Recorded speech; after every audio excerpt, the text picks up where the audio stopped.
ಬಂಧುಗಳೇ ನಮಸ್ಕಾರ, ಹೇಗಿದ್ದೀರಿ ನೀವೆಲ್ಲರೂ? ನಾನು ಸುಬ್ರಹ್ಮಣ್ಯ ಎಸ್ ಹಂಡಿಗೆ. ಬಂಧುಗಳೇ, ಒಂದು ಕಡೆ ಅಮೆರಿಕ, ಇಸ್ರೇಲ್, ಮತ್ತೊಂದು ಕಡೆಯಿಂದ ಇರಾನ್ ಇಬ್ಬರ ನಡುವಿನ ಸಂಘರ್ಷ ತೀವ್ರ ಸ್ವರೂಪವನ್ನು ಪಡಿತಾ ಇದೆ. ಎಲ್ಲಿಗೆ ಹೋಗಿ ತಲುಪುತ್ತೋ ಗೊತ್ತಿಲ್ಲ. ನಾನೀಗ ಯಾಕೆ ಈ ಮ್ಯಾಪನ್ನು ಇಟ್ಕೊಂಡಿದ್ದೀನಿ ಅಂದರೆ, ನಿಮಗೆ ಈ ಭೌಗೋಳಿಕ ಪ್ರದೇಶ ಇದೆಯಲ್ಲ ಅದನ್ನು ಎಕ್ಸ್ಪ್ಲೇನ್ ಮಾಡ್ತಾ ಹೋಗ್ತೇನೆ. ಆಗ ಯಾವ ಕಾರಣಕ್ಕಾಗಿ ಯುದ್ಧ ನಡೀತಾ ಇದೆ, ಜೊತೆಗೆ ಯಾರ ಮೇಲೆ ಯಾರು ದಾಳಿ ಮಾಡ್ತಿದ್ದಾರೆ, ಯಾರಿಗೆ ಬೆಂಬಲವಾಗಿ ನಿಂತ್ಕೊಂಡಿದ್ದಾರೆ, ಅದೆಲ್ಲವೂ ಕೂಡ ಕ್ಲಿಯರ್ ಆಗಿ ಅರ್ಥ ಆಗುತ್ತೆ. ಅಂದ್ರೆ ನಿಮ್ಮ ತಲೆ ಒಳಗಡೆ ಕಂಪ್ಲೀಟ್ ಆಗಿ ಒಂದು ಕಲ್ಪನೆ ಬರುತ್ತೆ. ಬರೀ ಮಾತನ್ನ ಮಾತ್ರ ಕೇಳಿಸ್ಕೊಂಡ್ರೆ ಅದು ನೀಟಾಗಿ ಅರ್ಥ ಆಗೋದಿಲ್ಲ. ಹೀಗಾಗಿ ಅದನ್ನ ನಾನು ವಿವರಿಸ್ತಾ ಹೋಗ್ತೇನೆ. ಮೊದಲಿಗೆ ಹೈಲೈಟ್ಸ್ ಅನ್ನ ಹೇಳ್ತಾ ಹೋಗೋದಾದ್ರೆ, ಅಂದ್ರೆ ಸಂಘರ್ಷಕ್ಕೆ ಸಂಬಂಧಪಟ್ಟ ಹಾಗೆ ಸಂಘರ್ಷ ಈಗ ಎಲ್ಲಿವರೆಗೆ ಬಂದು ತಲುಪಿದೆ ಅಂದ್ರೆ, ಇರಾನ್ ಕೆಂಪು ಧ್ವಜವನ್ನ ಹಾರಿಸಿ ನಾವು ಕೂಡ ಪ್ರತೀಕಾರಕ್ಕೆ ಸಿದ್ಧವಾಗಿದ್ದೀವಿ ಎನ್ನುವಂತ ಮಾತನ್ನು ಹೇಳ್ತಾ ಇದೆ. ಅದರಲ್ಲೂ ಕೂಡ ಅವರ ಸೇನಾಪಡೆ IRGC ತುಂಬಾನೇ ಸ್ಟ್ರಾಂಗ್ ಆಗಿರುವಂತ ಸೇನಾಪಡೆ, ತುಂಬಾ ಅಗ್ರೆಸಿವ್ ಆಗಿ ಮುನ್ನುಗ್ಗುವಂತ ಸೇನಾಪಡೆ, ಅಥವಾ ತೀವ್ರ ಅಂದ್ರೆ ಅಗ್ರೆಸಿವ್ ಮನಸ್ಥಿತಿ ಅಂತೀವಲ್ಲ ಅಂತ ಸೇನಾಪಡೆ. ಹೀಗಾಗಿ ಅವರು ಯಾವ ಹಂತಕ್ಕೆ ಇದನ್ನು ತೆಗೆದುಕೊಂಡು ಹೋಗ್ತಾರೋ ಗೊತ್ತಿಲ್ಲ. ಆದ್ರೆ ಇರಾನ್ ಬಳಿ ಇರುವಂತ ವೆಪನ್ಸ್ ಇರಾನ್ಗೆ ಎಷ್ಟರ ಮಟ್ಟಿಗೆ ಸಪೋರ್ಟ್ ಮಾಡುತ್ತೆ ಅದು ಕೂಡ ಗೊತ್ತಿಲ್ಲ. ಯುದ್ಧ ಅಂದಾಗ ಹಿಂಗೆ ಮುಗಿದು ಬಿಡುತ್ತೆ ಅಂತ ನಾವು ಹೇಳೋದಕ್ಕೆ ಸಾಧ್ಯ ಅಲ್ಲ. ರಷ್ಯಾ ಮತ್ತೆ ಉಕ್ರೇನ್ ನಡುವೆ ಶುರುವಾದಾಗ ಎಲ್ಲರೂ ಅಂದಾಜು ಮಾಡಿದ್ದೇನು, ರಷ್ಯಾ ಅಷ್ಟೊಂದು ಬಲಿಷ್ಠ ರಾಷ್ಟ್ರ, ಹಬ್ಬಬ್ಬ ಅಂದ್ರೆ ಒಂದು ವಾರದಲ್ಲಿ ಎಲ್ಲವೂ ಕೂಡ ಮುಗಿದು ಹೋಗಿಬಿಡಬಹುದು ಎನ್ನುವ ರೀತಿಯಲ್ಲಿ. ಆದ್ರೆ ಹಾಗಾಗ್ಲಿಲ್ಲ. 4 ವರ್ಷಗಳಿಂದಲೂ ಕೂಡ ಕಂಟಿನ್ಯೂ ಆಗ್ತಾ ಇದೆ. ಹೀಗಾಗಿ ಈ ಯುದ್ಧಕ್ಕೆ ಸಂಬಂಧಪಟ್ಟ ಹಾಗೆಯೂ ಕೂಡ ಹೇಳುವ ಹಾಗಿಲ್ಲ ಎಷ್ಟು ದಿನಗಳಿಗೆ ಇದು ಅಂತ್ಯ ಆಗತ್ತೆ, ಏನ್ ಕತೆ ಅಂತ ಹೇಳಿ. ಆರಂಭದಲ್ಲಿ ಎಲ್ಲರೂ ಲೆಕ್ಕಾಚಾರ ಹಾಕಿದ್ದೇನಪ್ಪಾ ಅಂದ್ರೆ, ಅಮೆರಿಕ ಮತ್ತೆ ಇಸ್ರೇಲ್ ಜಂಟಿಯಾಗಿದ್ದಾರೆ. ಹಾಗೆ ಆ ಎರಡು ರಾಷ್ಟ್ರಗಳಿಗೂ ಕೂಡ ಸಾಕಷ್ಟು ದೇಶಗಳ ಬೆಂಬಲ ಸಿಗ್ತಾ ಇದೆ. 48 ಗಂಟೆ ಒಳಗಡೆ ಮುಗ್ದು ಹೋಗಿಬಿಡುತ್ತೆ. ಇರಾನ್ ಪ್ರತೀಕಾರವನ್ನ ತೆಗೆದುಕೊಳ್ಳೋದಿಕ್ಕಾಗ್ಲಿ ಅಥವಾ ಪ್ರತಿದಾಳಿಯನ್ನ ಮಾಡೋದಿಕ್ಕಾಗ್ಲಿ ಅವಕಾಶವನ್ನೇ ಮಾಡ್ಕೊಡೋದಿಲ್ಲ ಅಂತ ಹೇಳಿ. ಆದ್ರೆ ಹಾಗಾಗ್ತಾ ಇಲ್ಲ. ಇರಾನ್ ಕೂಡ ಶಪಥವನ್ನ ಮಾಡಿಬಿಟ್ಟಿದೆ. ಅಮೆರಿಕ ಮತ್ತೆ ಹೇಳ್ತಾ ಇದೆ, ನಾವು ಶರಣಾಗೋದಿಲ್ಲ, ನಾವು ಯುದ್ಧವನ್ನ ಕಂಟಿನ್ಯೂ ಮಾಡ್ತೀವಿ ಎನ್ನುವ ರೀತಿಯಲ್ಲಿ ಅದೊಂದು ಡೆವಲಪ್ಮೆಂಟ್ ಆಗಿದೆ. ಮತ್ತೊಂದು ಕಡೆಯಿಂದ ಇಸ್ರೇಲ್ ಮೇಲೆ ಕ್ಷಿಪಣಿಗಳ ಮಳೆಯನ್ನೇ ಇರಾನ್ ಸುರಿಸ್ತಾ ಇದೆ. ಇಸ್ರೇಲ್ ಮರುದಾಳಿಯನ್ನ ಮಾಡ್ತಾ ಇದೆ. ಇರಾನ್ ನಲ್ಲಿರುವಂತಹ ಒಂದು ಆಸ್ಪತ್ರೆ ಮೇಲೂ ಕೂಡ ಅತ್ಯಂತ ಭೀಕರವಾದಂತಹ ದಾಳಿಯನ್ನ ಮಾಡಲಾಗಿದೆ. ಅಮೆರಿಕದ ಫೈಟರ್ ಜೆಟ್ ಒಂದನ್ನ ಇರಾನ್ ಇದೀಗ ಹೊಡೆದುರುಳಿಸಿದೆ ಎನ್ನುವಂತ ಅಪ್ಡೇಟ್ ಈ ಕ್ಷಣಕ್ಕೆ ಬರ್ತಾ ಇದೆ. ಹಾಗೆ ಸಮುದ್ರದಲ್ಲೂ ಕೂಡ ಇದೀಗ ಹೋರಾಟ ಆರಂಭ ಆಗಿದೆ. ಅಮೆರಿಕದ ನೌಕಾನೆಲೆ ಮೇಲೆ ಇರಾನ್ ದಾಳಿ ಮಾಡಿದ್ರೆ, ಇರಾನ್ನ 9 ಹಡಗುಗಳನ್ನ ಅಮೆರಿಕ ಇದೀಗ ಮುಳುಗಿಸುವಂತ ಕೆಲಸವನ್ನ ಮಾಡಿದೆ. ಅಮೆರಿಕದ 3 ಸೈನಿಕರು ಕೂಡ ಸಾವನ್ನಪ್ಪಿದ್ದಾರೆ ಎನ್ನುವಂತ ಅಪ್ಡೇಟ್ ಬರ್ತಾ ಇದೆ. ಅದರ ಜೊತೆಗೆ ಭಾರತದ ಬೆಂಬಲ ಯಾರಿಗೆ ಎನ್ನುವಂತ ಕುತೂಹಲ ಇತ್ತಲ್ಲ, ಭಾರತ ಇದೀಗ ಇಸ್ರೇಲ್ ಅಮೆರಿಕ ಜೊತೆಗೆ ನಿಂತುಕೊಳ್ಳುವಂತ ಲಕ್ಷಣಗಳು ಕಾಣಿಸ್ತಾ ಇದೆ. ಅದಕ್ಕೆ ಕಾರಣ ಪ್ರಧಾನಿ ನರೇಂದ್ರ ಮೋದಿ ಅವರ ಟ್ವೀಟ್ ಇದೊಂದು. ಮತ್ತೊಂದು ಕಡೆಯಿಂದ ಈ ಯುದ್ಧಕ್ಕೂ ಈ ಬೆಳವಣಿಗೆಗೂ ಸಂಬಂಧವೇ ಇಲ್ಲದಂತ ಪಾಕಿಸ್ತಾನದಲ್ಲಿ 35 ಜನ ಸಾವನ್ನಪ್ಪಿದ್ದಾರೆ. ಇಸ್ರೇಲ್ನಲ್ಲೇ ಅಷ್ಟು ಜನ ಸಾವನ್ನಪ್ಪಿಲ್ಲ, ಅಥವಾ ಅಮೆರಿಕದ ಸೈನಿಕರು ಅಷ್ಟು ಜನ ಸಾವನ್ನಪ್ಪಿಲ್ಲ. ಆದರೆ ಸಂಬಂಧವೇ ಇಲ್ಲದಂತ ಪಾಕಿಸ್ತಾನದಲ್ಲಿ ಬರೋಬ್ಬರಿ 35 ಜನ ಸಾವನ್ನಪ್ಪಿದ್ದಾರೆ. ಹಾಗೆ ಇನ್ನೊಂದು ಅಪ್ಡೇಟ್ ಏನಪ್ಪಾ ಅಂದ್ರೆ, ಈ ಇರಾನ್ ಇದೆಯಲ್ಲ, ಕೇವಲ ಅಮೆರಿಕ ಮತ್ತು ಇಸ್ರೇಲ್ ಅನ್ನ ಮಾತ್ರ ಟಾರ್ಗೆಟ್ ಮಾಡ್ತಾ ಇಲ್ಲ, ಫ್ರಾನ್ಸ್ ಹಾಗೆ ಬ್ರಿಟನ್ ಸುದ್ದಿಗೂ ಕೂಡ ಹೋಗಿದೆ. ಅವರ ಸೇನಾ ನೆಲೆ ಏನು ಗಲ್ಫ್ ರಾಷ್ಟ್ರಗಳಲ್ಲಿದೆ ಅವುಗಳ ಮೇಲೂ ಕೂಡ ದಾಳಿಯನ್ನ ಮಾಡಿದೆ. ಇಡೀ ಗಲ್ಫ್ ರಾಷ್ಟ್ರದಲ್ಲೇ ಇದೀಗ ಇರಾನ್ ಕಂಡಲ್ಲಿ ದಾಳಿಯನ್ನ ಮಾಡೋದಕ್ಕೆ ಶುರು ಮಾಡ್ಕೊಂಡಿದೆ. ಒಟ್ಟಾರೆಯಾಗಿ ಏನೇನಾಗ್ತದೆ ಗಮನಿಸ್ತಾ ಹೋಗೋಣ. ಸದ್ಯ ಪರಿಸ್ಥಿತಿ ಎಲ್ಲಿ ಬಂದಿದೆ ಅಂದ್ರೆ, ಇರಾನ್ ಹೆಚ್ಚು ಕಡಿಮೆ ಒಂದು 15 ದೇಶಗಳ ಮೇಲೆ ಇರಾನ್ ದಾಳಿ ಮಾಡಿದೆ. ಈಗ 9 ರಾಷ್ಟ್ರಗಳು ಇರಾನ್ ವಿರುದ್ಧ ತಿರುಗಿ ಬಿದ್ದಿದ್ದಾವೆ. ಎಲ್ಲ ಅಪ್ಡೇಟ್ ಅನ್ನ ಕಂಪ್ಲೀಟ್ ಆಗಿ ಗಮನಿಸ್ತಾ ಹೋಗೋಣ. ಮೊದಲಿಗೆ ಈ ಭೌಗೋಳಿಕ ಪ್ರದೇಶವನ್ನ ನಾನು ವಿವರಿಸ್ತೀನಿ. ಮೊದಲಿಗೆ ಇದನ್ನು ನೋಡೋಕ್ಕಿಂತ ಮುಂಚೆ ಇನ್ನೊಂದು ಮ್ಯಾಪ್ ಅನ್ನ ನೋಡ್ಬಿಡೋಣ. ಅಮೆರಿಕ ಯಾಕೆ ಬೇರೆ ಕಡೆಗಳಿಂದ ದಾಳಿ ಮಾಡುತ್ತೆ ಅಂತ ನೀವು ನೋಡ್ತಾ ಇದ್ದೀರಲ್ಲ, ನಿಮಗೆ ಇಲ್ಲಿ ಇರಾನ್ ಕಾಣುತ್ತೆ. ಇರಾನ್ನಿಂದ ಹೆಚ್ಚು ಕಡಿಮೆ ಒಂದು 11,000 ಕಿಲೋಮೀಟರ್ ದೂರದಲ್ಲಿ ಅಮೆರಿಕ ನಿಮಗೆ ಕಾಣಿಸ್ತಾ ಇದೆ. ಹೀಗಾಗಿ ಅಮೆರಿಕ ತನ್ನ ನೆಲದಿಂದ ಇರಾನ್ ಮೇಲೆ ದಾಳಿಯನ್ನ ಮಾಡೋದಿಲ್ಲ. ಆ ಸಾಮರ್ಥ್ಯ ಇಲ್ವಾ ಅಂದ್ರೆ ಅಮೆರಿಕಾಗೆ ಇದೆ. ಅಮೆರಿಕ ಎಷ್ಟರ ಮಟ್ಟಿಗೆ ಇಂಥ ವಿಚಾರದಲ್ಲಿ ಡೆವಲಪ್ ಆಗಿದೆ ಅಂದ್ರೆ, 12ರಿಂದ 13,000 ಕಿಲೋಮೀಟರ್ ದೂರ ಹಾರುವಂತ ಕ್ಷಿಪಣಿಗಳನ್ನು ಕೂಡ ಅಮೆರಿಕ ತನ್ನ ಬಳಿ ಇಟ್ಕೊಂಡಿದೆ. ಹಾಗೆ ಅತ್ಯಾಧುನಿಕವಾದಂತಹ ಉಪಕರಣಗಳೆಲ್ಲವೂ ಕೂಡ ಇದೆ. ಆದ್ರೆ ಅಮೆರಿಕ ಏನ್ ಮಾಡುತ್ತೆ ಅಂದ್ರೆ, ಬೇರೆ ಬೇರೆ ಕಡೆಗಳಲ್ಲಿ ತನ್ನ ಸೇನಾ ನೆಲೆಯನ್ನ ಇಟ್ಕೊಂಡಿರುತ್ತೆ. ಉದಾಹರಣೆಗೆ ಈಗ ಇರಾಕ್, ಹಾಗೆ ಈ ಸೌದಿ ಅರೇಬಿಯಾ, UAE, ಹೀಗೆ ಸುತ್ತಮುತ್ತ ಗಲ್ಫ್ ರಾಷ್ಟ್ರಗಳಿದ್ದಾವಲ್ಲ, ಅಲ್ಲೆಲ್ಲ ಕಡೆಗಳಲ್ಲೂ ಕೂಡ ಅಮೆರಿಕದ ಸೇನಾ ನೆಲೆ ಇದೆ. ಹೀಗಾಗಿ ಅಮೆರಿಕ ಏನ್ ಮಾಡುತ್ತೆ ಅಂದ್ರೆ, ಇರಾನ್ ಮೇಲೆ ದಾಳಿಯನ್ನ ಮಾಡೋದಕ್ಕೆ ತನ್ನ ಸೇನಾ ನೆಲೆಗಳನ್ನ ಬಳಸಿಕೊಳ್ಳುತ್ತೆ. ಅಮೆರಿಕ ಹೆಚ್ಚು ಕಡಿಮೆ ಒಂದು 80 ರಾಷ್ಟ್ರಗಳಲ್ಲಿ ತನ್ನ ಸೇನಾ ನೆಲೆಯನ್ನ ಇರಿಸಿಕೊಂಡಿದೆ. ಅಂದ್ರೆ ಇಡೀ ಜಗತ್ತಿನ ಮೇಲೆ ಅಮೆರಿಕ ಕಂಟ್ರೋಲ್ ಇಟ್ಕೊಳ್ಳೋಕೆ ಪ್ರಯತ್ನ ಪಡುತ್ತೆ. ಚೀನಾ ಮೇಲೆ ಅಟ್ಯಾಕ್ ಮಾಡ್ಬೇಕಂದ್ರೆ ಅದಕ್ಕೆ ಸಮೀಪವಾಗಿ ಸೇನಾ ನೆಲೆ ಇದೆ. ರಷ್ಯಾ ಮೇಲೆ ಮಾಡ್ಬೇಕಂದ್ರೆ ಅದಕ್ಕೆ ಸಮೀಪವಾಗಿ ಸೇನಾ ನೆಲೆ ಇದೆ. ಜಗತ್ತಿನ ಯಾವ ಮೂಲೆ ಮೇಲೆ ದಾಳಿ ಮಾಡ್ಬೇಕಂದ್ರೂ ಕೂಡ ಅಮೆರಿಕಾಗೆ ಆ ಸಮೀಪದಲ್ಲಿ ಸೇನಾ ನೆಲೆಯನ್ನ ಹೊಂದಿದೆ. ಪರೋಕ್ಷವಾಗಿ ಬೇರೆ ಬೇರೆ ದೇಶಗಳ ಮೇಲೆ ತನ್ನ ಕಂಟ್ರೋಲ್ ಅನ್ನ ಇಟ್ಕೊಳ್ಳುತ್ತೆ ಅಥವಾ ಹಿಡಿತವನ್ನ ಇಟ್ಕೊಳ್ಳುತ್ತೆ. ಇವತ್ತು ನಾವ್ ಯಾರ್ಯಾರು ಇಂಡಿಯನ್ಸ್ ಅಮೆರಿಕಾಗೆ ಬೆಂಬಲವನ್ನ ಕೊಡ್ತಾ ಇದ್ದೀವಿ, ಈ ಅಂದ್ರೆ ಅಮೆರಿಕದ ಪರವಾಗಿ ನಿಂತ್ಕೊಳ್ತಾ ಇದ್ದೀವಿ, ಇದು ಎಲ್ಲಿವರೆಗೆ ಹೋಗಿ ತಲುಪುತ್ತೆ ಅಂದ್ರೆ ನಮ್ಮಲ್ಲಿ ತುಂಬಾ ಜನಕ್ಕೆ ಅಮೆರಿಕದ ಮೇಲೆ ನಂಬಿಕೆ ಎನ್ನುವಂತ ಮನಸ್ಥಿತಿ ಅವರಿದ್ದಾರೆ. ಆದ್ರೆ ಅಮೆರಿಕ ಅದು ಎಷ್ಟು ಡೇಂಜರಸ್ ಕಂಟ್ರಿ ಅಂದ್ರೆ, ಮುಂದೊಂದು ದಿನ ಯಾವ ಹಂತಕ್ಕೆ ಬೇಕಾದರೂ ಹೋಗಿ ತಲುಪಬಹುದು, ಹೇಳಕ್ಕಾಗಲ್ಲ. ಯಾರ್ಯಾರ ಬುಡಕ್ಕೆ ಅಮೆರಿಕ ಬರುತ್ತೆ ಅಂತ ಹೇಳಕ್ಕಾಗಲ್ಲ. ಇವತ್ತು ಇರಾನ್ವರೆಗೆ ಬಂದಿದೆ. ಇರಾಕ್ನಲ್ಲೂ ಕೂಡ ಹೇಗೆ ಧ್ವಂಸ ಮಾಡ್ತು ನಿಮಗೆ ಗೊತ್ತಿರುವಂತಹ ವಿಚಾರ. ಇರಾನ್ವರೆಗೆ ಬಂದಿದೆ. ಅಫ್ಘಾನಿಸ್ತಾನದಲ್ಲೂ ಇತ್ತೀಚೆಗೆ ಎಂತಹ ಸಮಸ್ಯೆಯನ್ನು ಸೃಷ್ಟಿ ಮಾಡ್ತು ಗೊತ್ತಿದೆ ನಿಮಗೆ. ಹಾಗೆ ಪಾಕಿಸ್ತಾನವನ್ನ ಭಾರತದ ವಿರುದ್ಧ ನಿರಂತರವಾಗಿ ಚೂ ಬಿಡುವಂತ ಕೆಲಸವನ್ನ ಮಾಡ್ತಾನೆ ಇರುತ್ತೆ. ಮುಂದೊಂದು ದಿನ ಅದು ಎಲ್ಲಿಗೆ ಹೋಗಿ ತಲುಪುತ್ತೋ ಗೊತ್ತಿಲ್ಲ. ಅದನ್ನು ನಾವೆಲ್ಲರೂ ಕೂಡ ಇವತ್ತು ಅಮೆರಿಕದ ಪರವಾಗಿ ನಿಂತ್ಕೊಂಡಿದ್ದೇವೆ. ಅಮೆರಿಕನ ಅಥವಾ ನಮಗೆ ಇರಾನ ಎನ್ನುವಂಥ ಮಾತು ಬಂದಾಗ ಇರಾನ್ ನಮಗೇನು ಕೂಡ ಮಾಡಿಲ್ಲ. ಇತ್ತೀಚಿನ ದಿನಗಳಲ್ಲಿ ಇರಾನ್ ಬಹುತೇಕ ಸಂದರ್ಭದಲ್ಲಿ ನಮ್ಮ ಬೆಂಬಲಕ್ಕೆ ನಿಂತ್ಕೊಂಡಿದ್ದು.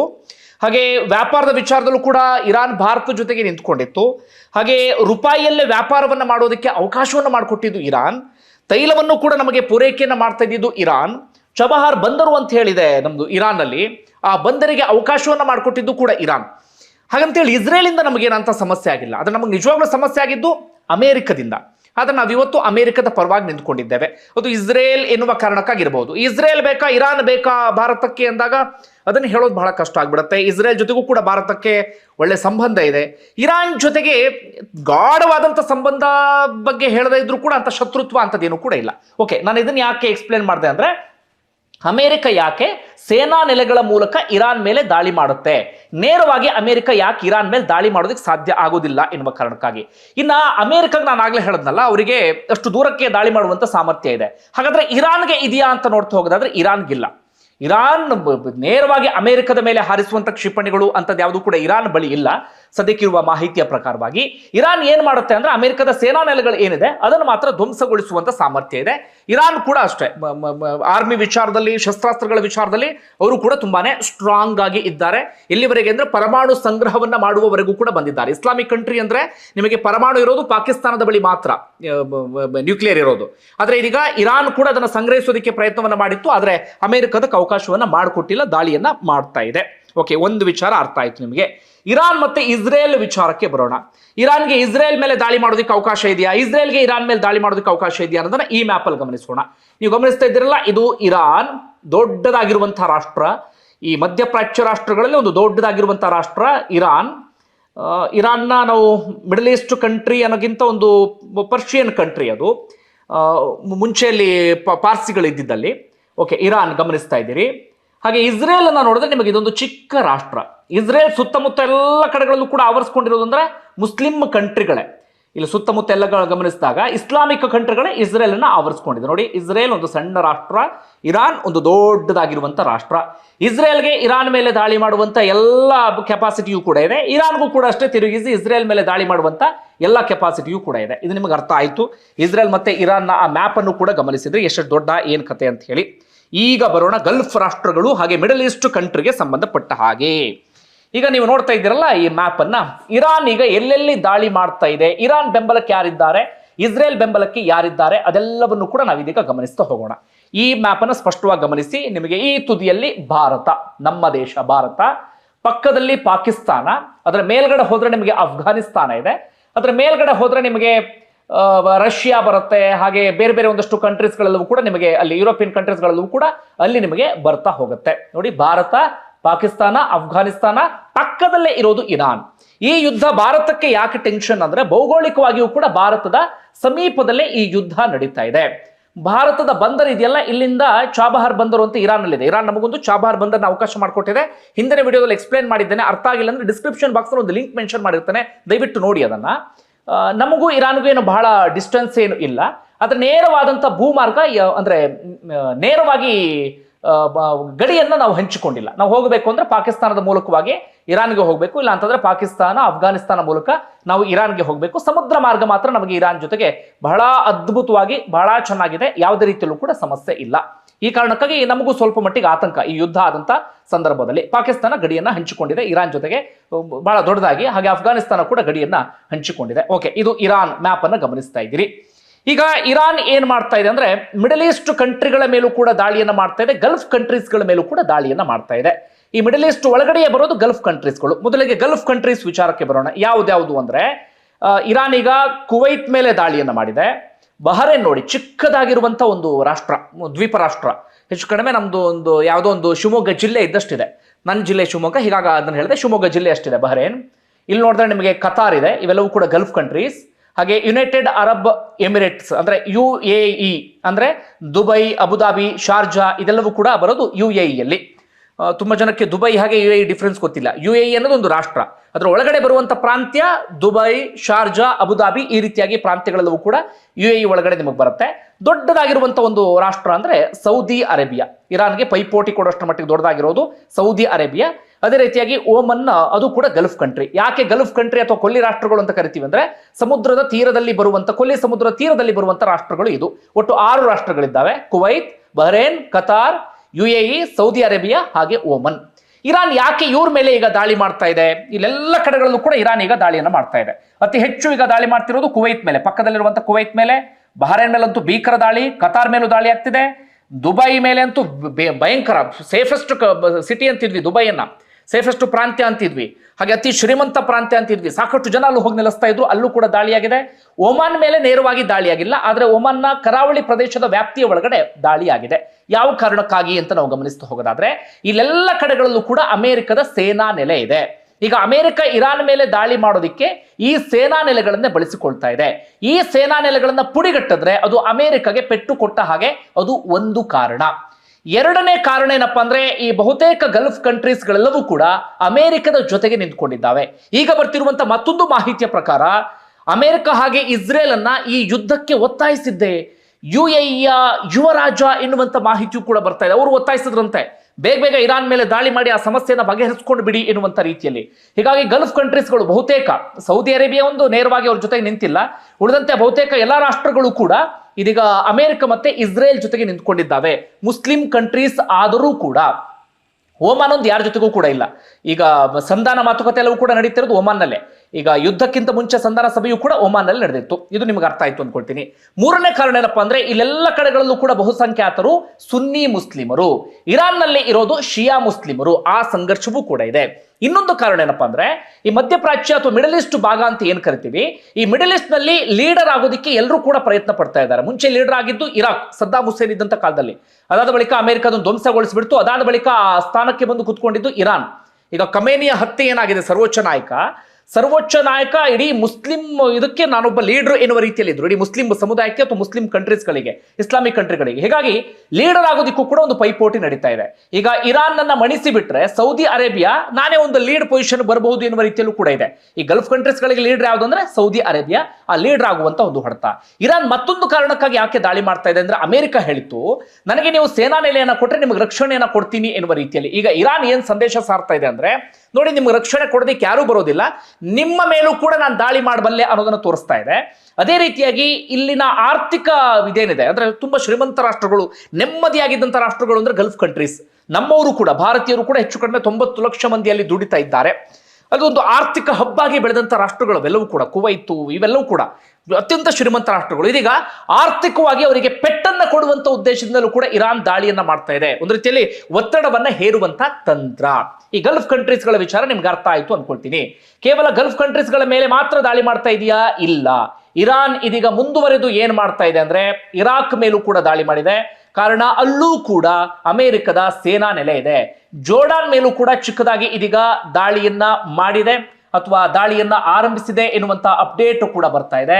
ಅದರ ಆಚೆಗೆ ಇಸ್ರೇಲ್ ನೋಡಿ, ನಿಮಗೆ ಇಲ್ಲಿ ಪಕ್ಕದಲ್ಲೇ ಇದೆ ಗಾಜಾ ಸ್ಟ್ರಿಪ್ ಇದೆಲ್ಲವೂ ಕೂಡ ಗಮನಿಸ್ತಾ ಇದ್ರಿ, ವೆಸ್ಟ್ ಬ್ಯಾಂಕ್ ಎಲ್ಲವೂ ಕೂಡ. ಈ ಇಸ್ರೇಲ್ ಮೇಲೂ ಕೂಡ ಇರಾನ್ ದಾಳಿಯನ್ನ ಮಾಡಿದೆ. ಒಟ್ಟಾರೆಯಾಗಿ ಮಿಡಲ್ ಈಸ್ಟ್ ಕಂಟ್ರೀಸ್ ಅಂತ ಸುತ್ತಮುತ್ತ ಏನೇನಿದ್ದಾವೆ ಅದೆಲ್ಲದರ ಮೇಲೂ ಕೂಡ ಇದೀಗ ಇರಾನ್ ತನ್ನ ದಾಳಿಯನ್ನ ಮುಂದುವರಿಸಿಕೊಂಡು ಹೋಗ್ತಾ ಇದೆ. ಅದೇ ರೀತಿಯಾಗಿ ನಿಮಗೆ ಅಲ್ಲಿ ಅಕ್ಕಪಕ್ಕ ಇನ್ನೊಂದಷ್ಟು ರಾಷ್ಟ್ರಗಳು ಅನ್ನು ಕೂಡ ನೀವು ಗಮನಿಸ್ತಾ ಇರಬಹುದು. ಈಗ ಲೆಬನಾನ್ ಇದೆಯಲ್ಲ, ಅವರು ಇರಾನ್ ಜೊತೆಗೆ ನಿಂತ್ಕೊಂಡಿದ್ದಾರೆ, ಲೆಬನಾನ್. ಅದೇ ರೀತಿಯಾಗಿ ನಿಮಗೆ ಸಿರಿಯಾ ಇದೆಯಲ್ಲ, ಅವರು ಕೂಡ ತಕ್ಕ ಮಟ್ಟಿಗೆ ಇರಾನ್ ಜೊತೆಗೆ ಇರುವಂತಹ ರಾಷ್ಟ್ರ ಅದು. ಇನ್ನು ಟರ್ಕಿ ಸದ್ಯಕ್ಕೆ ಯಾರ ಸುದ್ದಿಗೂ ಕೂಡ ಅವರು ಹೋಗಿಲ್ಲ. ಹಾಗೆ ನಿಮಗೆ ಸೈಪ್ರಸ್ ಎನ್ನುವಂತ ಇನ್ನೊಂದು ರಾಷ್ಟ್ರ ಬರುತ್ತೆ, ಅವರು ಭೌಗೋಳಿಕವಾಗಿ ಮಧ್ಯಪ್ರಾಚ್ಯ ಇಲ್ಲ ಯುರೋಪಿಯನ್ ಯೂನಿಯನ್ ಜೊತೆಗಿರೋದು, ಅವ್ರ ಮೇಲೂ ಕೂಡ ಇದೀಗ ಇರಾನ್ ದಾಳಿಯನ್ನ ಮಾಡಿದ್ದಾರೆ. ಹಾಗೆ ನಿಮಗೆ ಮಿಡಲ್ ಈಸ್ಟ್, ಗಲ್ಫ್ ಕಂಟ್ರೀಸ್ ಇದು ಕಂಪ್ಲೀಟ್ ಅರ್ಥ ಆಯ್ತು ಅಂತ ಅನ್ಕೊಳ್ತೀನಿ, ಯಾವ ಕಾರಣಕ್ಕಾಗಿ ಇರಾನ್ ದಾಳಿ ಮಾಡ್ತಾ ಇದೆ, ಏನ್ ಕತೆ ಎನ್ನುವಂತ ರೀತಿಯಲ್ಲಿ. ಒಟ್ಟಾರೆಯಾಗಿ ಇದು ಇಸ್ರೇಲ್, ಈ ಕಡೆ ನೀವು ಗಮನಿಸ್ತಾ ಇರೋದು ಇರಾನ್. ಈಗ ಇಸ್ರೇಲ್ ಅದೇ ರೀತಿಯಾಗಿ ಅಮೆರಿಕ ಯಾರ್ಯಾರ ಮೇಲೆ ದಾಳಿ ಮಾಡ್ತಾ ಇದ್ದಾರೆ ಅಂದಾಗ, ನಿಮಗೆ ಒಂದು ಇರಾನ್ ಮೇಲೆ ದಾಳಿಯನ್ನ ಮಾಡ್ತಾ ಇದ್ದಾರೆ, ಮತ್ತೊಂದು ಏನ್ ಮಾಡ್ತಾ ಇದ್ದಾರೆ ಅಂದ್ರೆ ಲೆಬನಾನ್ ಮೇಲೂ ಕೂಡ ದಾಳಿಯನ್ನ ಮಾಡ್ತಾ ಇದ್ದಾರೆ. ಇರಾನ್ ಯಾಕೆ ಈಗ ಪೆಟ್ಟನ್ನ ತಿಂತ ಇದೆ ಅಂದ್ರೆ, ಕೇವಲ ಪರಮಾಣು ವಿಚಾರಕ್ಕೆ ಮಾತ್ರ ಅಲ್ಲ ಅಥವಾ ಖಂಡಾಂತರ ಕ್ಷಿಪಣಿಗಳ ವಿಚಾರಕ್ಕೆ ಮಾತ್ರ ಅಲ್ಲ. ಇರಾನ್ ಏನ್ ಮಾಡ್ತಾ ಇತ್ತು ಅಂದ್ರೆ ಇದಕ್ಕೆ ಲೀಡರ್ ಆಗುವಂತ ಉದ್ದೇಶದಿಂದ ಇಲ್ಲಿ ಪ್ರಬಲವಾಗಿರುವಂತ ಇಸ್ರೇಲ್ ಮೇಲೆ ಏನ್ ಮಾಡ್ತಾ ಇತ್ತು ಇರಾನ್ ಅಂದ್ರೆ ಒಂದು ಪ್ರಾಕ್ಸಿ ಯುದ್ಧವನ್ನ ಮಾಡ್ತಾ ಇತ್ತು. ಲೆಬನಾನ್ನಲ್ಲಿರುವಂತಹ ಹೆಜ್ಬುಲ್ಲಗಳು, ಹೌತಿ ಬಂಡುಕೋರರು ಅಥವಾ ಈ ಹಮಾಸ್ ಉಗ್ರರು ಇವರೆಲ್ಲರನ್ನು ಕೂಡ ಚೂ ಬಿಡುವಂತ ಕೆಲಸವನ್ನ ಇರಾನ್ ಮಾಡ್ಕೊಂಡು ಬರ್ತಾ ಇತ್ತು. ಆ ಕಾರಣಕ್ಕಾಗಿಯೂ ಕೂಡ ಇರಾನ್ ಇದೀಗ ಪೆಟ್ಟು ತಿಂತಾ ಇದೆ. ಈ ಕಾರಣಕ್ಕಾಗಿ ಈಗ ಏನ್ ಮಾಡ್ತಿದೆ, ಲೆಬಾನ್ನಲ್ಲಿ ಇರುವಂತಹ ಹೆಜ್ಬುಲ್ಲಾ ಉಗ್ರರು ಇದೀಗ ಅವರು ಕೂಡ ಇಸ್ರೇಲ್ ಮೇಲೆ ಮುಗಿಬಿದ್ದಿದ್ದಾರೆ. ಪಕ್ಕದಲ್ಲೇ ಇಸ್ರೇಲ್ ಇದೆಯಲ್ಲ, ಇಸ್ರೇಲ್ ಮೇಲೆ ಮುಗಿಬಿದ್ದಿದ್ದಾರೆ. ಆದ್ರೆ ಅಮೆರಿಕ ಹಾಗೆ ಇಸ್ರೇಲ್ ಲೆಬನಾನ್ನಲ್ಲಿರುವಂತಹ ಹೆಜ್ಬುಲ್ಲಾ ಉಗ್ರರ ಮೇಲೂ ಕೂಡ ಮರು ಅಟ್ಯಾಕ್ ಅನ್ನು ಮಾಡಿದ್ದಾರೆ. ಅವರ ನಾಯಕ ರಾದ್ ಅಂತ ಹೇಳಿ ಆತನ ಹೆಸರು, ಆತನನ್ನು ಕೂಡ ಇದೀಗ ಹೊಡೆದು ಹಾಕಿದ್ದಾರೆ. 10-12 ಜನ ಹೆಜ್ಬುಲ್ಲಾ ಉಗ್ರರು ಸಾವನ್ನಪ್ಪಿದ್ದಾರೆ ಎನ್ನುವಂತ ಸುದ್ದಿಯೂ ಕೂಡ ಬರ್ತಾ ಇದೆ. ಇನ್ನು ಒಟ್ಟಾರೆಯಾಗಿ ಮಿಡಲ್ ಈಸ್ಟ್ ನ ಹೆಂಗೆ ಪೀಸ್ಫುಲ್ ಆಗಿತ್ತ ಏನು ಎತ್ತ ಮಿಡಲ್ ಈಸ್ಟ್ ಭಾಗ ಅನ್ನೋದು ನಾವು ಗಮನಿಸ್ತಾ ಹೋಗೋದಾದ್ರೆ, ಟರ್ಕಿಯಲ್ಲಿ ಆಗಾಗ ಯುದ್ಧದ ವಾತಾವರಣ ಇತ್ತು, ಸಿರಿಯಾದಲ್ಲಿತ್ತು, ಲೆಬನಾನ್ನಲ್ಲಿತ್ತು, ಇಸ್ರೇಲ್ನಲ್ಲಿತ್ತು, ಜೋರ್ಡಾನಲ್ಲೂ ಕೂಡ ಹೆಚ್ಚು ಕಡಿಮೆ ಅದೇ ರೀತಿ ಪರಿಸ್ಥಿತಿ ಇತ್ತು. ಮತ್ತೆ ಉಳಿದಂತೆ ಇರಾಕ್ನಲ್ಲಂತೂ ನಿರಂತರವಾಗಿ ಯುದ್ಧ ಅಂತ ವಾತಾವರಣ ಇತ್ತು, ಇರಾನ್ನಲ್ಲೂ ಕೂಡ ಇತ್ತು. ಆದ್ರೆ ಯುದ್ಧವೇ ಇಲ್ಲದೆ ನೆಮ್ಮದಿಯಾಗಿದ್ದಂಥವ್ರು ಯಾರು ಅಂದ್ರೆ Kuwait, Bahrain, Qatar, UAE, Saudi Arabia, ಅದೇ ರೀತಿಯಾಗಿ ಓಮನ್. ಆದ್ರೆ ಇವರು ಕೂಡ ಇದೀಗ ಆ ಯುದ್ಧದ ಜಾಲದ ಒಳಗಡೆ ಸಿಕ್ಕಾಕೊಳ್ಳುವಂತ ಪರಿಸ್ಥಿತಿ ಬಂದಿದೆ. ನಿಮ್ಗೆ ಅರ್ಥ ಆಯ್ತು ಅಂತ ಆದ್ರೆ ಅರ್ಥ ಆಯ್ತು ಅಂತ ಕಮೆಂಟ್ ಬಾಕ್ಸ್ ಮೆನ್ಷನ್ ಮಾಡಿ, ಇಲ್ಲ ಅಂತಂದ್ರೆ ಅರ್ಥ ಆಗಿಲ್ಲ ಅಂತ ಹೇಳಿ ಮುಂದಿನ ವಿಡಿಯೋದಲ್ಲಿ ಒಂದಷ್ಟು ತಿದ್ದುಕೊಳ್ತೀನಿ. ಓಕೆ, ಇವೆಲ್ಲವೂ ಅರ್ಥ ಆಯ್ತಾ? ಈಗ ಈಗಿನ ಅಪ್ಡೇಟ್ ವಿಚಾರಕ್ಕೆ ಬರೋಣ. ಏನೇನು ಬೆಳವಣಿಗೆ ಆಗ್ತದೆ ಅಂತ ಹೇಳಿ ಒಂದೊಂದಾಗಿ ಗಮನಿಸ್ತಾ ಹೋಗೋಣ. ಬಂಧುಗಳೇ, ಇರಾನ್ನ ಸರ್ವೋಚ್ಚ ನಾಯಕ ಖಮೇನಿಯನ್ನ ಹೊಡೆದು ಹಾಕಲಾಗಿದೆ. ಈಗ ಅಲ್ಲಿ ಓರ್ವ ಅಂದ್ರೆ ಖಮೇನಿ ಬದಲಾಗಿ ಮಧ್ಯಂತರವಾಗಿ ಓರ್ವ ಸರ್ವೋಚ್ಚ ನಾಯಕರನ್ನು ಕೂಡ ಅನೌನ್ಸ್ ಮಾಡಲಾಗಿದೆ. ಅದು ಒಂದು ವಿಚಾರ ನಿಮ್ಮೆಲ್ಲರಿಗೂ ಕೂಡ ಗೊತ್ತಾಯಿದೆ. ಅದಾದ ಬಳಿಕ IRGC ಎನ್ನುವಂತ ಸೇನಾಪಡೆ ಇದೆಯಲ್ಲ, ಅವರು ಶಪಥ ಮಾಡಿದ್ದಾರೆ. ಕೆಂಪು ಬಾವುಟವನ್ನು ಕೂಡ ಹಾರಿಸಿದ್ದಾರೆ ಮಸೀದಿಯ ಮುಂದೆ, ಅವರ ಪವಿತ್ರವಾದಂತಹ ಮಸೀದಿಯ ಮುಂದೆ. ನಾವು ಶಪಥವನ್ನ ತೆಗೆದುಕೊಳ್ತೇವೆ ಅಂತ ಹೇಳಿ. ಹೀಗಾಗಿ ನಿನ್ನೆ ರಾತ್ರಿಯಿಂದ ಇಲ್ಲಿವರೆಗೆ ಅವರು ಏನೇನು ಮಾಡಿದ್ರು ಇರಾನ್ ಅನ್ನೋದನ್ನ ಒಂದು ಅಪ್ಡೇಟ್ ಅನ್ನ ಗಮನಿಸೋದಾದ್ರೆ, ಮೊದಲಿಗೆ ಇಸ್ರೇಲ್ನ ಟೆಲ್ ಅವೀವ್ ಹಾಗೆ ಜೆರುಸೆಲಂ ಮೇಲೆ ಕ್ಷಿಪಣಿಗಳ ಮಳೆಯನ್ನೇ ಸುರಿಸಿ ಬಿಟ್ಟಿದ್ದಾರೆ. 8ರಿಂದ 10 ಮಂದಿ ಸಾವನ್ನಪ್ಪಿದ್ದಾರೆ ಎನ್ನುವಂತ ವಿಚಾರ ಗೊತ್ತಾಗ್ತಾ ಇದೆ. ಅಲ್ಲೂ ಕೂಡ ಸಾಕಷ್ಟು ಧ್ವಂಸ ಆಗಿದೆ. ಇಸ್ರೇಲ್ ಒಳಗಡೆಯೂ ಕೂಡ ಸಾಕಷ್ಟು ಹಾನಿಯನ್ನ ಮಾಡುವಲ್ಲಿ ಯಶಸ್ವಿಯಾಗಿದ್ದಾರೆ. ಇಸ್ರೇಲ್ನಲ್ಲಿ ನಿಮಗೆ ಅಲ್ಲಿ ಐರನ್ ಡೋಮ್ ನಿಮಗೆ ಗೊತ್ತಿದೆ, ಒಂದು ರಕ್ಷಣಾ ಕವಚ ಇದ್ದ ಹಾಗೆ ಐರನ್ ಡೋಮ್. ಇಡೀ ಜಗತ್ತಿನಲ್ಲೇ ಪ್ರಸಿದ್ಧವಾಗಿದೆ ಐರನ್ ಡೋಮ್. ಆದ್ರೆ ಐರನ್ ಡೋಮ್ ಅನ್ನು ಕೂಡ ಭೇದಿಸಿ ಒಂದಷ್ಟು ಕ್ಷಿಪಣಿಗಳು ಇಸ್ರೇಲ್ ಒಳಗಡೆಯೂ ಕೂಡ ನುಗ್ತಾ ಇದೆ. ಇಸ್ರೇಲ್ಗೂ ಕೂಡ ಸಾಕಷ್ಟು ಹಾನಿಯಾಗಿದೆ. ಇದು ಇರಾನ್ ಇಸ್ರೇಲ್ಗೆ ಮಾಡಿರುವಂತ ಪೆಟ್ಟು. ಇನ್ನುಳಿದಂತೆ ನಿಮಗೆ ಈ ಬೇರೆ ಬೇರೆ ಕಡೆಗಳಲ್ಲೂ ಕೂಡ ಪ್ರಮುಖವಾಗಿ ಅಮೆರಿಕದ ಸೇನಾ ನೆಲೆಗಳು ಎಲ್ಲೆಲ್ಲಿದ್ದಾವೆ, ಅದೇ ರೀತಿಯಾಗಿ USS ಅಬ್ರಹಾಂ ಲಿಂಕನ್ ಎನ್ನುವಂತ ಒಂದು ನೌಕಾ ನೆಲೆ ಇದೆ, ಅದರ ಮೇಲೆ ಕ್ಷಿಪಣಿ ದಾಳಿಯನ್ನ ಮಾಡಿ ಅಮೆರಿಕದ ಅಹಂಕಾರಕ್ಕೆ ಇರಾನ್ ಇದೀಗ ಪೆಟ್ಟನ್ನ ಕೊಟ್ಟಿದೆ. ಅವರದ್ದು ಪ್ರತಿಷ್ಠಿತ ಅಬ್ರಹಾಂ ಲಿಂಕನ್ ಎನ್ನುವಂತ ನೌಕಾನೆಲೆ, ಅದರ ಮೇಲೆ ಇದೀಗ ಇರಾನ್ ಕ್ಷಿಪಣಿ ದಾಳಿಯನ್ನ ಮಾಡಿದೆ. ಅಮೆರಿಕದ 3 ಸೈನಿಕರು ಸಾವನ್ನಪ್ಪಿದ್ದಾರೆ. ಈ ಕ್ಷಣಕ್ಕೆ ಬರ್ತಿರುವಂತಹ ಅಪ್ಡೇಟ್ ಅದು. ಅಮೆರಿಕದ ಸೈನಿಕರು ಕೂಡ ಇದೀಗ ಸಾವನ್ನಪ್ಪಿದಾಗಿದೆ. ಅಮೆರಿಕ ಸೈನಿಕರು ಹಂಗಂದ್ರೆ ಇಲ್ಲಿ ಹೆಂಗ್ ಬಂದ್ರು ನಿಮಗೆ ಪ್ರಶ್ನೆ ಇರಬಹುದು. ಹೆಚ್ಚು ಕಡಿಮೆ ಮಿಡಲ್ ಈಸ್ಟ್ ನಲ್ಲಿ 40,000 ಅಮೆರಿಕದ ಸೈನಿಕರಿದ್ದಾರೆ ಅವರ ನೌಕಾನೆಲೆ, ಸೇನಾ ನೆಲೆ ಇರುವಂತಹ ಪ್ರದೇಶಗಳಲ್ಲಿ. ಅದನ್ನು ಕೂಡ ನಾವಿಲ್ಲಿ ಗಮನಿಸಬೇಕಾಗತ್ತೆ. ಅದೇ ರೀತಿಯಾಗಿ ಬಹರೇನ್ ನಲ್ಲಿ ಇರುವಂತಹ, ಇದು ಬಹರೇನ್ ನೋಡಿ, ಇಲ್ಲಿ ಚಿಕ್ಕದಾಗಿರುವಂತಹ ದ್ವೀಪ ರಾಷ್ಟ್ರ ಬಹರೇನ್ ನಲ್ಲಿ ಇರುವಂತಹ ಅಮೆರಿಕದ ನೇವಿ ಹೆಡ್ ಕ್ವಾರ್ಟರ್ ಮೇಲೂ ಕೂಡ ದಾಳಿಯನ್ನು ಮಾಡಿದೆ. ಕತಾರ್ ನಲ್ಲಿರುವಂತಹ ಸೇನಾ ನೆಲೆ ಮೇಲೂ ಕೂಡ ಮತ್ತೊಂದು ದಾಳಿ ಇರಾನ್ ಕಡೆಯಿಂದ ಆಗಿದೆ. ಅದೇ ರೀತಿಯಾಗಿ UAE ಮೇಲೂ ಕೂಡ ದಾಳಿ ಆಗ್ತಿದೆ. ದುಬೈ ಮೇಲೆ ನಿರಂತರವಾಗಿ ಅಲ್ಲಿನ ಪ್ರತಿಷ್ಠಿತ ಹೋಟೆಲ್ಗಳ ಮೇಲೂ ಕೂಡ ದಾಳಿ ಆಗ್ತಿದೆ. ಅಲ್ಲೂ ಕೂಡ 3 ಸಾವಾಗಿದೆ ಎನ್ನುವಂತ ಅಪ್ಡೇಟ್ ಬರ್ತಾ ಇದೆ. ಒಟ್ಟಾರೆಯಾಗಿ ಹೆಚ್ಚು ಕಡಿಮೆ ಒಂದು 15 ರಾಷ್ಟ್ರಗಳ ಮೇಲೆ ದಾಳಿ ಮಾಡಿದೆ. ಹಾಗೆ ಬ್ರಿಟನ್, ಫ್ರಾನ್ಸ್ನ ನೌಕಾನೆಲೆಯಲ್ಲಿದೆ, ಅದರ ಮೇಲೂ ಕೂಡ ಇದೀಗ ಇರಾನ್ ದಾಳಿಯನ್ನ ಮಾಡಿದೆ ಎನ್ನುವಂತ ಮಾಹಿತಿ ಈ ಕ್ಷಣಕ್ಕೆ ಬರ್ತಾ ಇದೆ. ಇದು ಇರಾನ್ ಮಾಡಿರುವಂತ ಅಂದ್ರೆ ಗಲ್ಫ್ ರಾಷ್ಟ್ರಗಳು ಸೇರಿ ಅಮೆರಿಕ ಹಾಗೆ ಇಸ್ರೇಲ್ಗೆ ಇರಾನ್ ಕೊಟ್ಟಿರುವಂತ ಪೆಟ್ಟು. ಇರಾನ್ ಅನ್ನು ಕೂಡ ಅಷ್ಟು ಸುಲಭವಾಗಿ ಇದೀಗ ಪರಿಗಣಿಸುವ ಹಾಗಿಲ್ಲ ಎನ್ನುವ ಹಂತಕ್ಕೆ ಬಂದು ತಲುಪಿದೆ. ಇದು ಯಾವ್ಯಾವ ಹಂತಕ್ಕೆ ಇನ್ನು ಮುನ್ನುಗ್ತಾ ಹೋಗುತ್ತೋ ಗೊತ್ತಿಲ್ಲ. ಇದು ಒಂದು ಅಪ್ಡೇಟ್ ಆಯ್ತು. ಅದೇ ರೀತಿಯಾಗಿ ಈಗ ಬರ್ತಿರುವಂತ ಇನ್ನೊಂದು ವಿಚಾರ ಏನಪ್ಪಾ ಅಂದ್ರೆ, ಅಮೆರಿಕದ ಫೈಟರ್ ಜೆಟ್ F-15 ಅಂತ ಹೇಳಿ ಕುವೈತ್ ನಲ್ಲಿ ಹೋಗ್ತಾ ಇತ್ತು. ಕುವೈತ್ ಮೂಲಕ ಅದು ಇರಾನ್ ಅನ್ನ ತಲುಪಬೇಕಾಗಿತ್ತು. ಕುವೈತ್ ಮೂಲಕ ಹೋಗ್ತಾ ಇತ್ತು ಫೈಟರ್ ಜೆಟ್. ಆ ಫೈಟರ್ ಜೆಟ್ ಅನ್ನ ಇರಾನ್ ಹೊಡೆದುರುಳಿಸಿದೆ. ಸಂಬಂಧಪಟ್ಟ ವಿಡಿಯೋ ವೈರಲ್ ಆಗ್ತಾ ಇದೆ. ತಾಂತ್ರಿಕ ದೋಷದಿಂದ ಅದೇನಾದ್ರೂ ಕೆಳಗಡೆ ಬಿತ್ತ ಅಥವಾ ಇರಾನ್ ಹೊಡೆದುರುಳಿಸಿದ್ದ, ಅದಕ್ಕೆ ಸಂಬಂಧಪಟ್ಟ ಮಾಹಿತಿ ಇಲ್ಲ. ಒಟ್ಟಾರೆಯಾಗಿ ಕೆಳಗಡೆ ಬಿದ್ದಿದೆ. ಇನ್ನು ಇಸ್ರೇಲ್ ಕಡೆಯಿಂದ ಇರಾನ್ಗೆ ಏನೇನು ಹಾನಿ ಆಗ್ತಾ ಇದೆ ಅಂದ್ರೆ, ಇಸ್ರೇಲ್ ಕೂಡ ನಿರಂತರವಾಗಿ ಇರಾನ್ ಮೇಲೆ ದಾಳಿಯನ್ನು ಮುಂದುವರಿಸಿದೆ. ಇರಾನ್ನ ಪ್ರತಿಷ್ಠಿತ ಗಾಂಧಿ ಆಸ್ಪತ್ರೆ ಅಂತೇಳಿ ಆ ಆಸ್ಪತ್ರೆ ಮೇಲೆ ದಾಳಿ ಮಾಡಿದೆ. ಅಲ್ಲಿ ಶಿಶುಗಳನ್ನ ಉಳಿಸಿಕೊಳ್ಳೋದಕ್ಕೆ ಪರದಾಡ್ತಿದ್ದಾರೆ ಎನ್ನುವಂತ ಮಾಹಿತಿ ಕೂಡ ಬರ್ತಾ ಇದೆ. ಮೊನ್ನೆ ತಾನೇ ಒಂದು ಮಿನಾಬ್ ಎನ್ನುವಂತ ಸ್ಕೂಲ್ ಮೇಲೆ ದಾಳಿ ಮಾಡಿ 111 ವಿದ್ಯಾರ್ಥಿನಿಯರನ್ನ ಕೊಲ್ಲಲಾಗಿತ್ತು. ಇಸ್ರೇಲ್ ಅಂಥದೊಂದು ದಾಳಿಯನ್ನು ಮಾಡಿತ್ತು. ಇದೀಗ ಇರಾನ್ನ ಆಸ್ಪತ್ರೆಯ ಮೇಲೂ ಕೂಡ ದಾಳಿಯನ್ನು ಮಾಡಿದೆ. ಇರಾನ್ನ ಬೇರೆ ಬೇರೆ ಪ್ರದೇಶಗಳ ಮೇಲೂ ಕೂಡ ದಾಳಿ ಮಾಡ್ತಾ ಇದೆ. ಇನ್ನು ಅಮೆರಿಕ ಇರಾನ್ಗೆ ಏನ್ ಮಾಡಿದೆ ಅಂದ್ರೆ, ಅಮೆರಿಕ ಇರಾನ್ನ ಹಡಗುಗಳನ್ನ ಮುಳುಗಿಸಿದೆ. ನೇವಿ ಹೆಡ್ ಕ್ವಾರ್ಟರ್ಸ್ ಮೇಲೆ ದಾಳಿಯನ್ನ ಮಾಡಿದೆ. 9 ಹಡಗುಗಳನ್ನ ಇರಾನ್ದು ಮುಳುಗಿಸ ಹಾಕಿಬಿಟ್ಟಿದೆ. ಹಾಗೆ ಇನ್ನೊಂದು ಕಡೆಯಿಂದ ಇದಾಗಿದ್ದಂದ್ರೆ, ಈಗ ಇರಾನ್ನ IRGC ಒಂದು ಹೆಡ್ ಕ್ವಾರ್ಟರ್ಸ್ ಇದೆ. ಆ ಹೆಡ್ ಕ್ವಾರ್ಟರ್ಸ್ ಮೇಲೂ ಕೂಡ ದಾಳಿಯನ್ನ ಮಾಡಿದೆ. ಅಮೆರಿಕ ಹೇಳ್ತಾ ಇದೆ, ಹಾವಿನ ತಲೆಯನ್ನೇ ನಾವಿದೀಗ ಕತ್ತರಿಸಿ ಹಾಕಿದ್ದೇವೆ ಎನ್ನುವ ರೀತಿಯಲ್ಲಿ. ಇನ್ನೊಂದು ಕಡೆಯಿಂದ ಇಸ್ರೇಲ್ ಏನ್ ಮಾಡಿದೆ ಅಂದ್ರೆ, ಲೆಬನಾನ್ನ ಬೈರುತ್ ಏನಿದೆ ಅವರ ರಾಜಧಾನಿ ಅಥವಾ ಪ್ರಮುಖ ನಗರ, ಬೈರುತ್ನ ಹೆಜ್ಬುಲ್ಲಾ ಉಗ್ರ ಸಂಘಟನೆ ಮೇಲೆ ಇಸ್ರೇಲ್ ದಾಳಿಯನ್ನ ಮಾಡಿದೆ. ಹೀಗಾಗಿ 10 ಮಂದಿ ಅಲ್ಲಿ ಕೂಡ ಇದೀಗ ಸಾವನ್ನಪ್ಪಿದ್ದಾರೆ. ಇದಿಷ್ಟು ಈ ಕ್ಷಣಕ್ಕೆ ಬರ್ತಾ ಇರುವಂತ ಅಪ್ಡೇಟ್ ಎಲ್ಲವೂ ಕೂಡ. ಇನ್ನು ಕ್ಷಣಕ್ಕೂ ಒಂದಷ್ಟು ಬೆಳವಣಿಗೆ ಆಗ್ತಾನೆ ಇರುತ್ತೆ. ಹೇಳ್ತಾ ಹೋಗ್ಬಿಟ್ರೆ ಇನ್ನು ಬೇಕಾದಷ್ಟು ವಿಚಾರಗಳು ಆಯಾ ಕ್ಷಣದಲ್ಲಿ ಅಪ್ಡೇಟ್ ಆಗ್ತಾ ಹೋಗುತ್ತೆ. ಒಟ್ಟಾರೆಯಾಗಿ ಇದೆಲ್ಲದರ ಒಟ್ಟು ಇದಿಷ್ಟೇನಪ್ಪ ಅಂದ್ರೆ, ಪರಸ್ಪರ ದಾಳಿ ಪ್ರತಿದಾಳಿ ನಡೀತಾ ಇದೆ. ಎರಡೂ ಕಡೆಯೂ ಕೂಡ ಸಾಕಷ್ಟು ಹಾನಿ ಆಗ್ತಿದೆ. ಅದರ ಅತಿ ಹೆಚ್ಚು ದಾಳಿಗೆ ಒಳಗಾಗ್ತಾ ಇರೋದು ಅಥವಾ ಹೆಚ್ಚು ಹಾನಿ ಆಗ್ತಿರೋದು ಇದೀಗ ಇರಾನ್ನಲ್ಲಿ. 200ಕ್ಕೂ ಅಧಿಕ ಮಂದಿ ಸಾವನ್ನಪ್ಪಿದ್ದಾರೆ. ಜನವಸತಿ ಪ್ರದೇಶಗಳಿಗೆ ಸಮಸ್ಯೆ ಆಗ್ತಾ ಇದೆ. ಹಾಗೆ ಅವರ ಬೇರೆ ಬೇರೆ ಒಂದಷ್ಟು ಶಸ್ತ್ರಾಗಾರಗಳು ಅವುಗಳ ಮೇಲೂ ಕೂಡ ದಾಳಿ ಆಗ್ತಿದೆ. ತಿರುಗಿಸಿ ಇಸ್ರೇಲ್ ಮೇಲೂ ಕೂಡ ತಕ್ಕ ಮಟ್ಟಿಗೆ ಅಟ್ಯಾಕ್ ಮಾಡ್ತಿದ್ದಾರೆ. ಅಮೆರಿಕದ ನೌಕಾ ನೆಲೆಗಳ ಮೇಲೂ ಕೂಡ ಅಟ್ಯಾಕ್ ಮಾಡಿ ಅವರಿಗೂ ಕೂಡ ಒಂದು ಎಚ್ಚರಿಕೆ ಕೊಡುವಂತ ಕೆಲಸವನ್ನ ಮಾಡ್ತಾ ಇದ್ದಾರೆ. ಅಂತಿಮ ಘಟ್ಟಕ್ಕೆ ಬರೋಣ. ಇದೀಗ ಭಾರತದ ವಿಚಾರಕ್ಕೆ ಸಂಬಂಧಪಟ್ಟ ಹಾಗೆ, ಭಾರತ ಇವರಲ್ಲಿ ಯಾರ ಜೊತೆ ನಿಂತ್ಕೊಳ್ಳುತ್ತೆ ಎನ್ನುವಂತ ಕುತೂಹಲ ಇತ್ತು. ಯಾಕಂದ್ರೆ ಇಸ್ರೇಲು ಭಾರತಕ್ಕೆ ಬೇಕು, ಇರಾನ್ ಕೂಡ ಬೇಕು ಎನ್ನುವಂತ ಸ್ಥಿತಿಯಲ್ಲಿ ಇತ್ತು. ಯಾಕಂದ್ರೆ ಇರಾನ್ ಕೂಡ ಸಾಕಷ್ಟು ಸಹಾಯ ಮಾಡಿದೆ. ನಿಮ್ಮಲ್ಲಿ ತುಂಬಾ ಜನ ಇರಾನ್ ಮೇಲೆ ದ್ವೇಷವನ್ನ ಕಾರ್ತಾ ಇದ್ದೀರಿ, ಮುಸ್ಲಿಂ ಕಂಟ್ರಿ ಎನ್ನುವ ಕಾರಣಕ್ಕಾಗಿ ಏನೋ ಗೊತ್ತಿಲ್ಲ. ಆದ್ರೆ ಇರಾನ್ ಕೂಡ ನಮಗೆ ಬೇಕಾದಂತ ರಾಷ್ಟ್ರವೇ. ಇರಾನ್ನ ಸರ್ವಾಧಿಕಾರವನ್ನು ನಾನು ಬೆಂಬಲಿಸ್ತಾ ಇಲ್ಲ. ಇರಾನ್ ಮಹಿಳೆಯರ ಸ್ವಾತಂತ್ರ್ಯವನ್ನ ಕಿತ್ಕೊಳ್ತಲ್ಲ, ಅದೆಲ್ಲವೂ ಕೂಡ ನಾವು ಪ್ರಶ್ನೆ ಮಾಡಲೇಬೇಕಾಗಿದ್ದು. ಹಿಂದಿನ ಸಾಕಷ್ಟು ವಿಡಿಯೋಗಳಲ್ಲಿ ಹೇಳಿದ್ದೇನೆ. ಆದರೆ ಪರ್ಟಿಕ್ಯುಲರ್ ಆಗಿ ಭಾರತದ ವ್ಯಾಪಾರ ವಹಿವಾಟು ಅಂತ ಬಂದಾಗ ಇರಾನ್ ನಾನಾ ರೀತಿಯಲ್ಲಿ ಸಹಕಾರವನ್ನ ಕೊಟ್ಟಿತ್ತು ನಮಗೆ. ಆ ಕಾರಣಕ್ಕಾಗಿ ಭಾರತ ಒಂದು ರೀತಿಯಲ್ಲಿ ತಟಸ್ಥ ನಿಲುವನ್ನು ತಾಳಲೇಬೇಕಾದಂತ ಅನಿವಾರ್ಯ ಇತ್ತು. ಅದರ ನಡುವೆ ಕೂಡ ಇದೀಗ ಪ್ರಧಾನಿ ನರೇಂದ್ರ ಮೋದಿ ಟ್ವೀಟ್ ಅನ್ನ ಮಾಡಿದ್ದಾರೆ. ಇಸ್ರೇಲ್ನ ನೇತನ್ಯಾಹು ಜೊತೆಗೆ ನಾನು ಮಾತನಾಡಿದ್ದೇನೆ ಎನ್ನುವಂತ ಮಾತನ್ನು ಹೇಳಿದ್ದಾರೆ. ಹಾಗೆ UAE ಜೊತೆಗೂ ಕೂಡ ಮಾತನಾಡಿದ್ದೇನೆ, ಅಲ್ಲಿ ಸಾವನ್ನಪ್ಪಿದವರಿಗೆ ಸಂತಾಪ ಸೂಚಿಸಿದ್ದೇನೆ ಎನ್ನುವಂತ ಮಾತನ್ನು ಹೇಳಿದ್ದಾರೆ. ಇದರ ಅರ್ಥ ಇಸ್ರೇಲ್ ಬಣದ ಪರವಾಗಿ ಭಾರತ ನಿಂತ್ಕೊಂಡಿದೆ ಎನ್ನುವಂತ ರೀತಿಯಲ್ಲಿ. ಬಂಧುಗಳೇ, ಸದ್ಯಕ್ಕೆ ಇಷ್ಟ ಆಗಿದೆ. ನೋಡೋಣ ಮುಂದೆ ಏನೇನು ಬೆಳವಣಿಗೆ ಆಗುತ್ತೆ ಅಂತ. ನಿಮ್ಗೆ ಏನಿಸ್ತದೆ ಕಮೆಂಟ್ ಬಾಕ್ಸ್ ಅಲ್ಲಿ ಮೆನ್ಷನ್ ಮಾಡಿ. ಧನ್ಯವಾದ ವಿಡಿಯೋ ನೋಡಿದ್ದಕ್ಕಾಗಿ.